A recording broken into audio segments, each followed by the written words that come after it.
அண்ணா வந்துருங்கண்ணா, சூட பாஸ் ஆகலாண்ணா, வந்துருங்கண்ணா. அது நாங்க செத்தாலும் முடியாதுப்பா.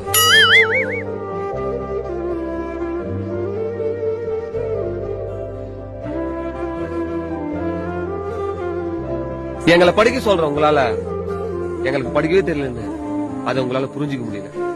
திருக்குறள் எல்லாருக்கும் தெரிஞ்சது. துப்பாருக்கு துப்பாய துப்பாக்கி அதுக்கு மேல தெரியல. திருக்குறளே தெரியாது எங்களுக்கு. உனக்கு தெரியலன்னு சொல்லு. எங்க நீ சொல்ல. திருக்குறளே தெரியாது எங்களுக்கு. எதுக்கு உயிரோடு இருக்கணும்? நம்ம கொரோனா வரும்னு எவ்வளவோ எதிர்பார்த்தோம். சில சிச்சுவேஷனால அவங்களால வர முடியல. எங்களோட கடைசி ஆசை என்னன்னா பப்ளிக் எக்ஸாம் எழுதிட்டு எல்லாரும் பாஸ் ஆகணும். அப்படி பாஸ் ஆகலனா பேங்க்ல லோன் வாங்கி 4 மாடனை மேய்ங்க. போயிட்டு வரேன், நல்லா படிங்க. புளிங்கதெல்லாம் கொஞ்சம்